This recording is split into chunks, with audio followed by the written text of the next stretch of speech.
Hello అండి, welcome back to మన కోస్తా రుచులు. ఈరోజు మనము మామిడికాయ పప్పుని ఎలా ప్రిపేర్ చేయాలో చూద్దాము.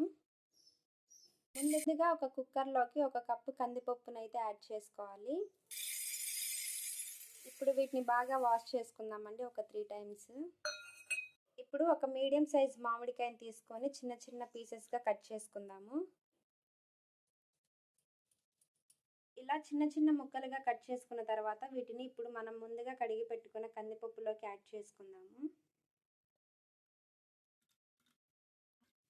ఇప్పుడు ఒక మీడియం సైజు ఆనియన్ అలాగే ఒక 2-3 పచ్చిమిర్చిని కూడా కట్ చేసుకొని యాడ్ చేసుకుందాము.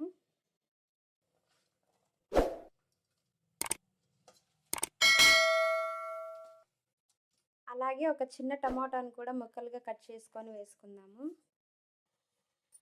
అలాగే ఇప్పుడు ఇందులో కొంచెం పసుపు అలాగే కొంచెం ఇంగువను కూడా యాడ్ చేసుకుందాము. అలాగే ఇప్పుడు ఇందులోకి టేస్ట్కి సరిపడా కారంను కూడా యాడ్ చేసుకుందాము. కారం కూడా యాడ్ చేసుకున్న తర్వాత ఇప్పుడు వాటర్ ఒకసారి చెక్ చేసేసుకొని కుక్కర్ మూత పెట్టేసి స్టవ్ని మీడియం ఫ్లేమ్లో పెట్టుకొని 5 విజిల్స్ రానివ్వాలి. 5 విజిల్స్ వచ్చిన తర్వాత కుక్కర్లో ఉన్న ఆవిరిని అంతా పోనిచ్చి ఇప్పుడు మూత ఓపెన్ చేసేసుకోవాలి.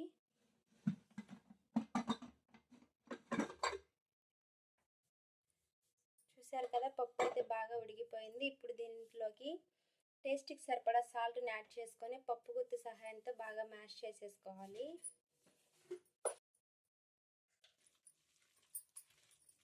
పప్పుని ఇలా మ్యాష్ చేసుకున్న తర్వాత ఇప్పుడు ఇందులోకి పోపు కూడా రెడీ చేసుకుందాము.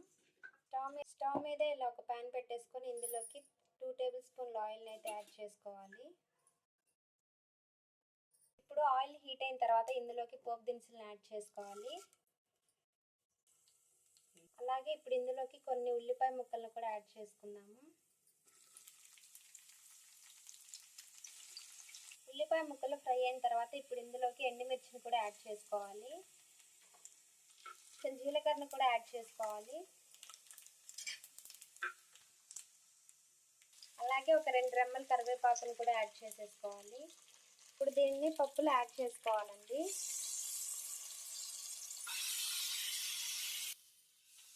పోపు ఇందులోకి యాడ్ చేసుకున్న తర్వాత ఇప్పుడు ఇందులో కొంచెం కొత్తిమీరను కూడా యాడ్ చేసుకుందాము.